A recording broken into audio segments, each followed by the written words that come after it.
Good morning, Culinary Crusaders. Pitmaster Shane D here, and we're going to talk about a little recipe we put together last night and conquer the crazy chicken wing.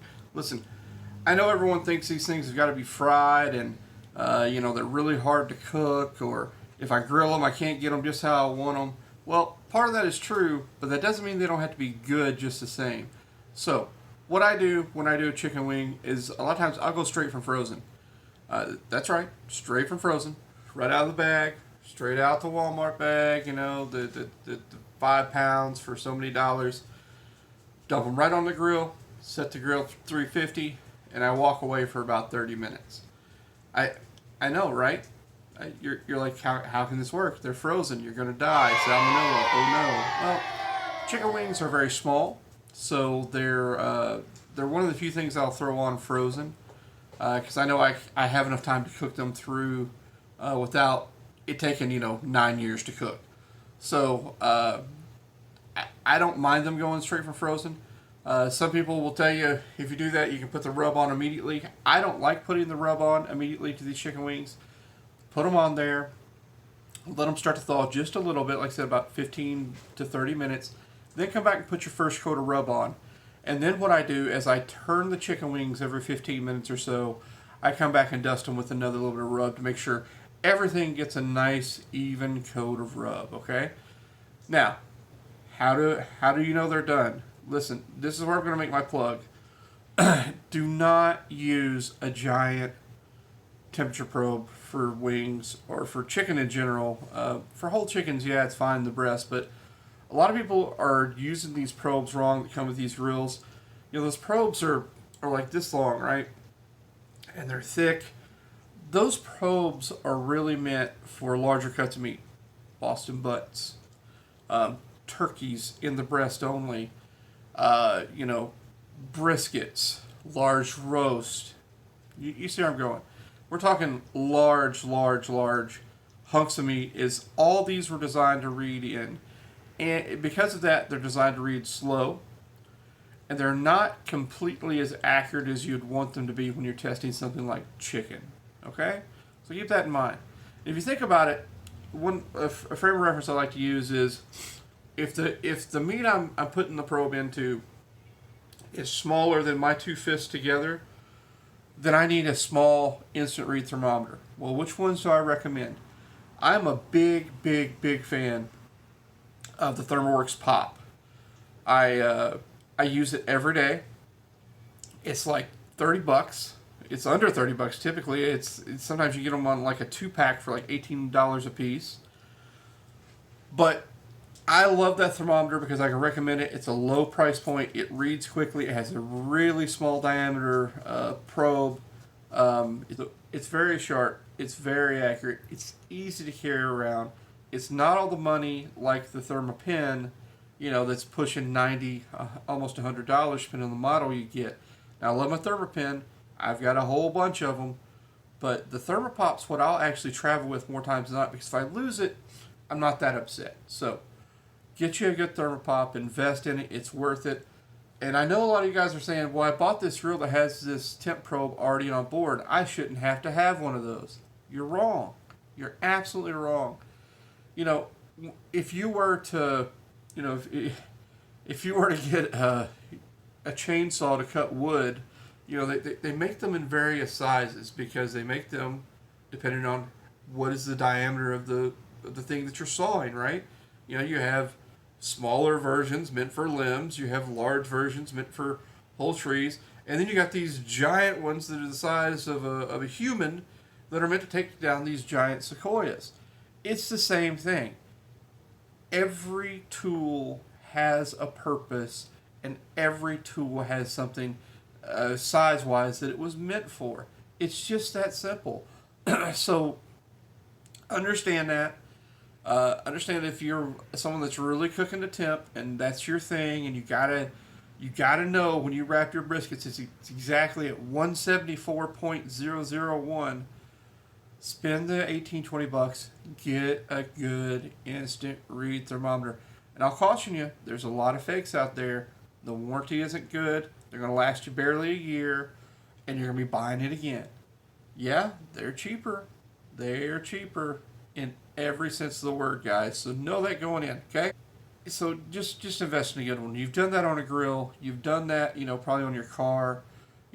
Buy the best you can afford with the expectation it's going to last a long time. If you can't afford very much, buy the lower stuff, but understand you're probably going to replace it in a couple years. That's fine. Okay, so back to the cooking. The chicken wings. I'm cutting weight still, down in the 270s still. So I had to cut the calories out of these. It means I'm not going to deep fry these. There's just way too many calories in the oil, even really good oil. I'm just not going to do it. I like the smoke taste, so I actually prefer a grill wing to a fried wing most of the time.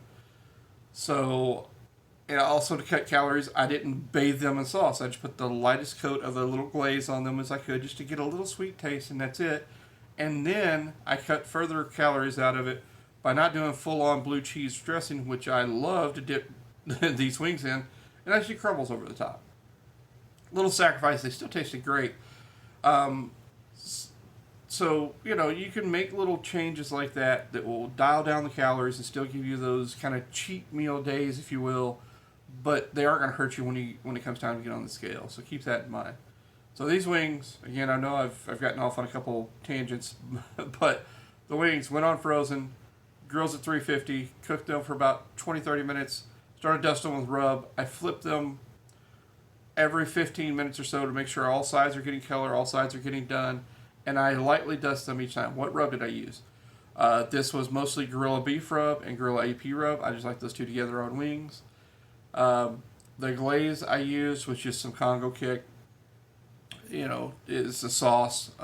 You can cut that with a little bit of honey if you want more of a glaze. But literally, I just dipped the brush in the sauce and just painted it on. That's all the sauce I allowed myself, okay? And that was fine for me. Again, I just wanted some chicken wings, kind of wanted the wing and blue cheese taste. I didn't sauce until the last 10-15 minutes. Once these wings hit about 170-ish, I like my wings to go to about 180 just to make sure they're completely done. Again, they came from frozen.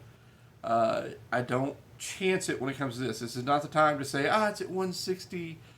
It's good enough. Make sure you check multiple parts of that wing, again, with that instant read thermometer with the tiny probe, because that will allow you to check multiple parts of the wing accurately.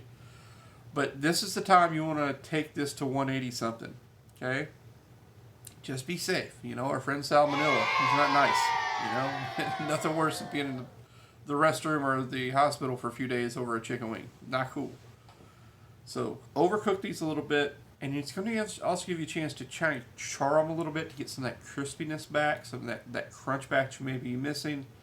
So there's your opportunity to get that texture you may be missing. So once they're done, pull them off, set them on the side. I happen to have some Brussels sprouts that was going bad, and people were like, wings and Brussels sprouts, what the F? I gotta get my greens in every day. It's part of the deal I made to myself. I'm 40-something. Gotta get my greens. Gotta get my greens every day. Gotta get them. So I had, about a pound of Brussels sprouts going bad. Cut them in half. Literally just, the balls right in half. Put some really good olive oil in a pan, threw some butter in there, and just threw them in the pan. And I like to char them. I cook them until they're black on one side, and I'll turn them. And then I'll just drizzle a little balsamic over them. And then I scoot them off to the side of the pan and kind of take that part of the pan off the heat. And I'll pour a little more balsamic in the pan, keep it to another side, and reduce it down a little bit. I love balsamic reduction on Brussels sprouts. You want to take this to the next level? Add some bacon into that. Sprinkle, some dried cranberries in with it. A little bit of onion.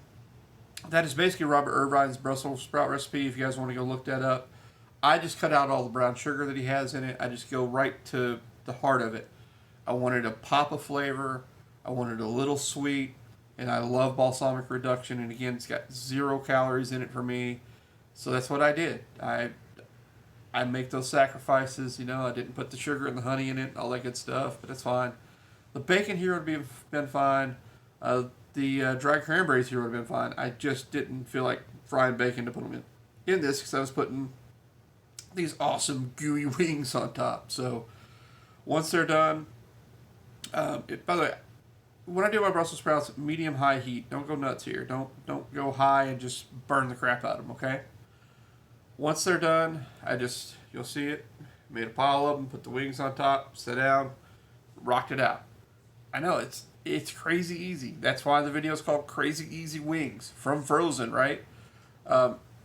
This is just another video to prove that you don't have to go nuts in your prep to have good food. If I were going to do these for like a wing competition and I cared about every ounce of flavor, I 1000% would have marinated these wings in zesty Italian dressing overnight, and then put these guys over high heat and, you know, all the wizardry I normally do for a competition wing. But this is a weeknight wing, and there's a difference. We've talked about this. My good eating barbecue versus my competition barbecue versus my catering barbecue. There's three different things. They're three very different things. When I cook at home, it's all about being simple, and that's what this channel is about. You're seeing what I do at home and how to take simple food and make it great. That's what this whole experiment is about. I want to show you a different side of me, not the, ultra complicated, 400 step. I'm talking about stuff so simple that I can throw pictures on the screen, talk about what I've done, walk you through a couple pitfalls, and you make great food. That's what this is all about. Some people get that, some people don't. Some people are screaming for, these ultra complicated recipes. And don't get me wrong, if I get in the mood to cook them or cook something like that, I will, and I may even document it. But that's not how I eat every night. I eat very well, but I don't eat complicated. The salmon dish, this wasn't a complicated dish that we did. The chuck roast, not complicated. World's easiest ribs, not complicated, but all good, all amazing. That's what it's all about.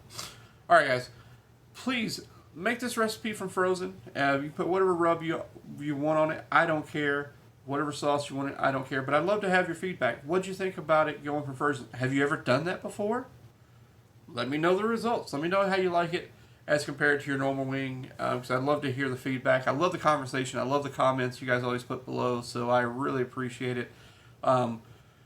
We're still gaining followers. I appreciate every one of you, and I consider this a personal conversation with everyone that's hit that like and subscribe button. So thumbs up. Appreciate you.